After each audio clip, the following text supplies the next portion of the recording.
CM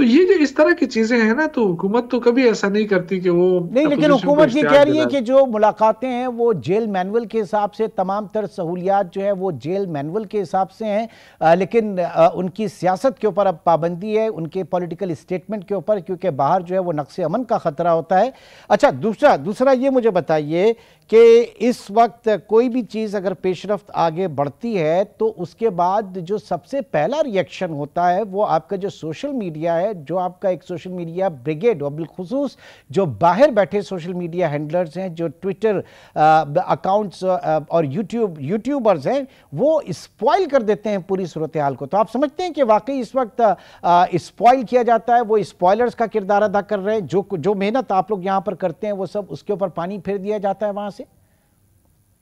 دیکھیں، social media کے ساتھ ہمارا کون سا وہ ہے، کوئی ایگریمنٹ ہے یا اب دیکھیں ہر انڈیویجول بندہ جو ہے وہ آج کل سوشل میڈیا، جس کے ہاتھ میں موبائل ہے وہ سوشل میڈیا انفلوئنسر بن گیا ہے۔ تو اب دیکھیں یہ تو حکومت کا کام ہے کس کو روکنا ہے، نہیں، لیکن اگر آپ نہیں سمجھتے کہ نہیں سر، میں یہ کہہ رہا ہوں، آپ نے کہا کہ اس پہ پابندی نہیں ہے، لیکن آپ ڈسون کر سکتے ہیں اگر آپ سمجھ رہے ہیں کہ کوئی ایسا کوئی بیان دے رہا ہے جو آپ کی پارٹی کے لیے، بانی کے لیے یا آپ کی سیاست کے لیے مشکل ہے، تو اس کو ڈسون بھی تو کیا جا سکتا ہے نا۔ ہم وہ ڈسون بھی نہیں دیکھتے۔ دیکھیں، اب بدقسمتی ہے کہ جب ہم ڈسون کرتے ہیں وہ کہیں سے پٹی نظر نہیں آتی ہے کہ وہ بھی چل جائے نا۔ دیکھیں، میرے خیال سے بیرسٹر گوہر، سلمان اکرم راجہ صاحب سے جب بھی پوچھا گیا تو وہ کہتے ہیں جی ہمیں نہیں پتہ ہے کون لوگ ہیں۔ دیکھیں نا، جب ہم نہیں مطلب یہ تو آپ میں کہہ رہا ہوں کہ چلیں سلمان اکرم راجہ ہیں یا گوہر صاحب ہیں، کسی پریس کانفرنس میں انہوں نے نام لے کے کہا جناب یہ ABCDE یہ 5 لوگ ہیں جو ہمارے اس کاز کو نقصان پہنچا رہے ہیں، جو ہم یہاں پر کر دیا میں اس کے الٹ ہو رہا ہے، ہم ان کو اپنی پارٹی کا ترجمان نہیں مانتے یا ہم ان کو ڈسون کرتے ہیں۔ میں کلیئر کر دوں نا، دیکھیں آپ مجھے بولنے تو دیں نا۔ دیکھیں، مسئلہ یہ ہے کہ اس وقت ملک کے اندر غربت کی شرح بڑھتی جا رہی ہے، سوشل میڈیا اس طرح کا نہیں تھا سر، اس وقت سوشل میڈیا اس طرح کا نہیں تھا، ایک ٹول نہیں تھا۔ اب میں کیا کہوں، آپ مجھے بولنے ہی نہیں دے رہے، تو میں تو آپ کو اسی جگہ پہ لانا چاہتا ہوں نا کہ دیکھیں بہت سارے لوگ اس وقت جو ہے نا باہر سے، اب کس کا نام آپ مجھ سے دلوا رہے ہیں، میرا کیا کام ہے ان کے ساتھ، لیکن میں نہیں سمجھتا۔ مجھے یہ بتا دیں سر، مجھے یہ بتا دیں کیا پارٹی کاز کو نقصان پہنچ رہا ہے کچھ لوگوں سے کہ نہیں؟ میں یہ عرض کر رہا ہوں، آپ میری بات تو پوری سن لیں نا۔ میں یہ کہہ رہا ہوں کہ یہاں ملک کے اندر جو بے روزگاری ہے، غربت ہے، جو لا اینڈ آرڈر کی صورتحال خراب ہے، جو رول آف لا نہیں، اس پہ لوگ بول رہے ہیں، چاہے وہ باہر سے بول رہے ہیں چاہے اندر سے بول رہے ہیں۔ تو وہ تو اپنا وہ ذمہ دار ہے نا، وہ حکومت جانے اور وہ جانے، وہ ہمارے کھاتے میں کیوں ڈال رہے ہیں؟ اب اپنی پرفارمنس دکھائے نا گورنمنٹ۔ یہ جو شہباز شریف آیا ہے 3-4 سال ہو گئے، اس نے تو 40,000 ارب سے زیادہ قرضہ چڑھا لیا اور 1 روپے کا ریلیف عوام کو نہیں دے رہے۔ سر اس کے اوپر ہم نے بھی ابھی تھوڑی دیر پہلے ہم بات کرتے ہیں، وہ بھی ہمارے نہیں ہم اس کے اوپر بات کر رہے ہیں سر، حکومت کی گورننس کے اوپر، ناقص گورننس کے اوپر ہم بات کر رہے ہیں۔ لیکن میں آپ سے سر یہ جاننا چاہ رہا ہوں کہ آپ سمجھتے ہیں کہ کچھ لوگ جو ہیں، جو یوٹیوبرز ہیں، جو باہر سے بیٹھ کر آپ کی پارٹی کاز کو نقصان پہنچا رہے ہیں، میں شوکت یوسف سے یہ جاننا چاہ رہا ہوں ایسا آپ سمجھتے ہیں یا نہیں، یا آپ کہہ رہے ہیں کہ وہ جو بالکل صحیح بات کر رہے ہیں؟ میں تو 1+1 سمپل بات کر رہا ہوں۔ میں تو دیکھیں ہمیں نقصان ہو رہا ہے یا نہیں ہو رہا ہے، وہ حکومت پہ تنقید کر رہے ہیں۔ اب یہ تنقید کی وجہ تو معلوم کر لینا۔ اب یہ وجہ تو صرف یہ نہیں ہو سکتا ہے کہ PTI کے ساتھ ان کے بڑی ایفیلیشنز ہیں۔ بڑی وجہ جو ہے وہ یہ ہے کہ ملک کے اندر گورننس نام کی چیز نہیں ہے، رول آف لا ختم ہو گیا ہے، آپ نے ترامیم کر کے آئین کا حلیہ بگاڑ دیا ہے۔ اب ظاہر ہے جو لوگ اس پہ بولتے ہیں تو وہ اس سے PTI کو آپ کہ جی اس کو اور دباؤ کیونکہ یہ لوگ بول رہے ہیں۔ تو بولنا جو ہم تو نہیں بند کر سکتے نا۔ حکومت روز دھمکیاں دے رہے ہیں کہ جی ہم ان کو ادھر لے آئیں گے، تو لے آئیں نا، ہم تو ان کو نہیں منع کر رہے کہ نہ لائیں۔ رانا ثناء اللہ صاحب، ظاہر ہے کہ انہوں نے خان صاحب اور بشرا بی بی جو ہیں ان کے جیل میں سہولیات کے حوالے سے ایک کمیٹی کی بھی بات کی اور اس کا جو ہے وہ خیر مقدم بھی کیا گیا، لیکن ساتھ ہی ساتھ وہ پارٹی پر پابندی کی کا بھی انہوں نے اندیا دیا ہے اور اس کے ساتھ ساتھ عمران خان جو ان پر غداری کے مقدمے کا بھی اندیا دیا ہے۔ آپ کس طرح سے دیکھ رہے ہیں اسے؟